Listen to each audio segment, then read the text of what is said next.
और कर्नल मयंक चौबे इस वक्त हमारे साथ जुड़े हुए जाने माने डिफेंस एक्सपर्ट हैं। कर्नल चौबे, सीधा सवाल आपसे, यहां से कोई ऑप्शन बचता है या वो जो कहा जा रहा था कि अमेरिका ने चारों तरफ से ईरान को घेर लिया है, उसमें चिंगारी डालने का काम सीधे तौर पर इजराइल ने किया है, प्री प्लान किया है, पूरी तैयारी के साथ किया है? जी राम, इस समय मैं ये सोच रहा था कि ये अटैक शायद ना हो और ये नूरा कुश्ती चलती रहे, लेकिन इजराइल ने जो प्रीएम्प्टिव स्ट्राइक किया है वो देखने लायक चीज है। और इंटरेस्टिंगली आज सुबह को मैंने देखा था कि एयर इंडिया ने अपनी उड़ानें इजराइल के लिए रद्द कर दी हैं। ये पहला इंडिकेशन मिला था। नंबर 2, इजराइल के अंदर डेफकॉम 2 लगा दिया गया था कल रात से, और आज सुबह उनको हर जगह फोन पे मैसेज आए कि आप लोग बंकर के पास में रहिएगा अपनी जान माल की रक्षा करने के लिए। तो ये सब इंडिकेशन थे कि इस बार कुछ बड़ा होने वाला है। और उसके बाद में खबर आती है कि ईरान के ऊपर इजराइल का हमला हो जाता है। तो इसमें हमला जो है, इसमें साथ में खबर ये भी है कि यूएस भी साथ दे रहा है उसका अटैक करने के लिए, और उन टारगेट जो है हाई वैल्यू टारगेट्स हैं। हाई वैल्यू टारगेट्स मतलब कि जो उनकी लीडरशिप है उनको अटैक किया जा रहा है। खामेनेई साहब की खबर है कि वो इस समय जाकर बंकर में छिप चुके हैं। तो ये है लेटेस्ट खबर जो कि मेरे सोर्सेज मुझे बता रहे हैं ईरान से और इजराइल से। आप हमारे साथ बने रहिए मयंक सर। इस बीच एक और बड़ी खबर आ गई है, ईरान पर हमले का नाम दे दिया गया है। ये हमले का नाम दिया गया है मेगन यहूदा। ये बड़ी खबर हम आपको बता रहे हैं, ईरान पर हमले का नाम मेगन यहूदा दिया गया है। इजराइल ने इस हमले का नामकरण कर दिया है। विवेक, जो ये मेगन यहूदा नाम है, इसको दर्शकों को समझना चाहिए। ये हिब्रू में दिया गया नाम है। इसका मतलब है प्रोटेक्टर ऑफ जूडा। इसका मतलब है कि जो यहूदियों की सुरक्षा करते हैं, जो यहूदियों के प्रोटेक्टर हैं, वो है मेगन यहूदा।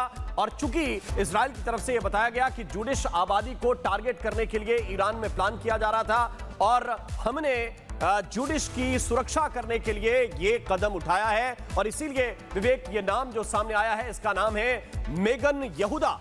ये पूरा का पूरा जो ऑपरेशन है, जो इस वक्त इजराइल की तरफ से डिक्लेयर किया गया है, उसका नाम दिया गया है मेगन यहूदा। और ये यहूदियों के प्रोटेक्टर के तौर पर, यानी यहूदियों का एक तरह से रक्षा कवच है मेगन यहूदा, वो नाम इस वक्त निर्धारित किया गया है। विवेक, बिल्कुल राम, और ये जैसे हम क्रमवार देख रहे हैं कि एक के बाद पहले वो कहता है कि प्री एम्पटिव अटैक है, उसके बाद वो कहता है कि इसका नाम रख दिया गया है यहूदा। तो अब सवाल ये है कि क्या ये पिछले लंबे समय से प्लानिंग चल रही थी कि हम ऐसा अटैक करेंगे, नाम बताएंगे और बताएंगे कि हमने एहतियाती तौर पर किया है। हमारे साथ तमाम रक्षा विशेषज्ञ जुड़े हुए हैं। शैलेंद्र, ये बताइए, पहले खबर आती है कि ये प्रीएम्प्टिव अटैक है, उसके बाद खबर आती है कि इसका नाम ऑपरेशन मेगन यहूदा रखा गया है। मतलब प्लानिंग पूरी थी, और कितनी लंबी प्लानिंग थी, कहां तक जाएगी ये?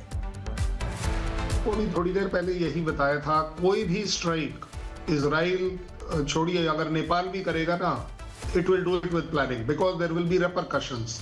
जब हम बात करते हैं प्रीएम्प्टिव स्ट्राइक की, प्रीएम्प्टिव स्ट्राइक में आप क्यों करते हैं? आपको मालूम है कि उनकी इंटेलिजेंस एजेंसी के हेडक्वार्टर कहां है, डिसीजन मेकिंग के हेडक्वार्टर कहां है, कौन सी चीजें हैं जो आपकी लड़ाई के खिलाफ वो इस्तेमाल करेगा।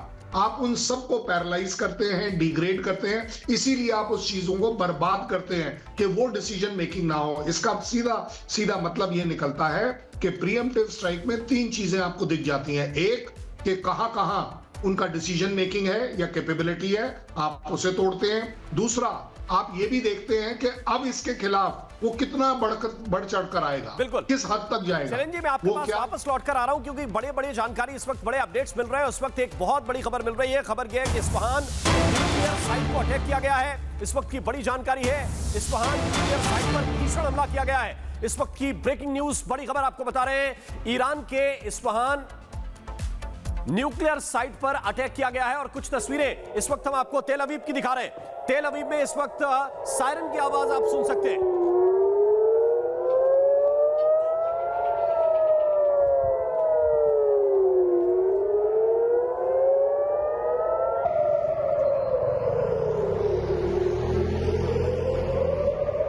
सड़कें पूरी तरह से खाली हैं, ये आप देख सकते हैं। सड़कों पर कोई वाहन नजर नहीं आ रहे, सायरन लगातार बज रहे हैं, और लोगों से सुरक्षित स्थानों पर जाने के लिए कहा गया है। लोगों से कहा गया है कि जहां आसपास बंकर है वहां पर रहे, क्योंकि पूरी तरह से जानता है, पिछली बार जिस तरह से ईरान के मिसाइल हमले हुए थे, विवेक आप जानता है, इस बार इजराइल की इस हमले के परिणाम क्या हो सकते हैं, दुष्परिणाम क्या हो सकते हैं, इसलिए तैयारी पूरी है। और जैसे ही हमला किया है इजराइल ने, उसके बाद तेल अवीव में लगातार सायरन की आवाज सुनाई दे रही है और सबसे कहा जा रहा है कि आप सुरक्षित स्थानों पर पहुंच जाइए, क्योंकि वो जानते हैं कि मिसाइल की रेंज ईरान की क्या है और किस तरह के हमले पिछली बार किए थे, ये हमले उससे भी ज्यादा खतरनाक हो सकते हैं। बिल्कुल। और देखिए राम, आपको जहां तक नजर जा रही है सिर्फ एक दो लोग और सन्नाटा पसरा हुआ नजर आ रहा है। सड़कें बिल्कुल सुनसान पड़ी हुई है, लोग अपनी गाड़ियां छोड़कर वहां से हट गए हैं। आप सोचिए ये व्यस्ततम इलाका है, वहां भी अगर ऐसे हालात रहें तो अभी इस वक्त कैसे सायरन बजने के बाद लोगों को अलर्ट किया गया है।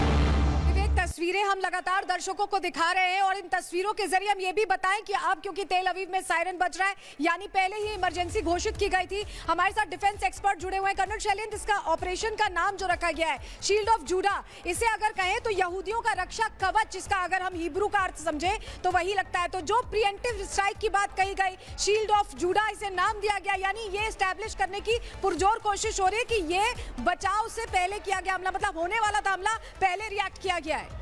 चाहे नाम की बात कर ले, चाहे इसकी बात कर ले। मयंक जी भी हमारे साथ जुड़े हैं। मयंक सर, इसी पहलू को मैं आपसे समझना चाहूंगी, इसी पहलू को।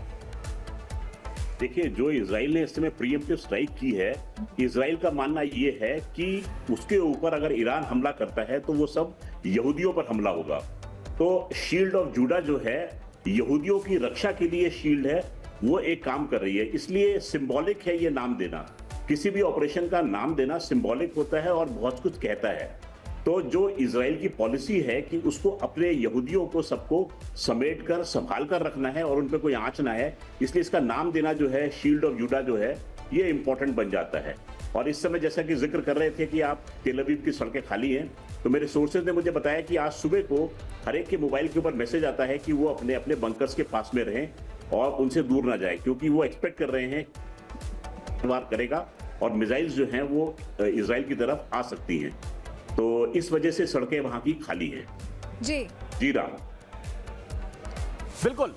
तो कर्नल चौबे इस वक्त हमें जो डिस्क्राइब कर रहे हैं वो इस वक्त एक बड़ी ब्रेकिंग न्यूज मिल रही है, इस वक्त एक बड़ी खबर मिल रही है। खबर यह है कि ईरान में मोबाइल सेवा पूरी तरह से बंद कर दी गई है। इस वक्त की बड़ी जानकारी मिल रही है कि ईरान में मोबाइल सेवा पूरी तरह से बंद कर दी गई है। खामेनेई को सुरक्षित जगह पर शिफ्ट किया गया है, उनके दफ्तर को टारगेट किया गया था, दफ्तर के बाहर धमाके की खबर मिल रही है। ईरान के साथ बातचीत के सभी रास्ते बंद हो गए हैं, ये भी आप समझ लीजिए, यूएस की तरफ से कहा गया है। और ये देखिए, कुछ नई तस्वीरें इस वक्त मिल रही हैं जहां पर भारी नुकसान हुआ है, लोग इंजर्ड हुए हैं, लोगों को नुकसान पहुंचा है इस धमाके के बाद। उससे जुड़ी हुई कुछ नई तस्वीरें इस वक्त सामने आ रही हैं और ये देखिए किस तरह से धमाके हुए और इसके बाद ईरान में किस तरह से लोग घायल हुए हैं, उनकी तस्वीरें इस वक्त मिल रही हैं। ट्रंप की तरफ से यह कहा गया है कि ईरान के साथ बातचीत के सभी रास्ते बंद हो गए। पहले डील की बात की जा रही थी, पहले यह कहा जा रहा था कि देखिए किसी तरह से कोई रास्ता निकाला जाएगा बीच का, लेकिन अब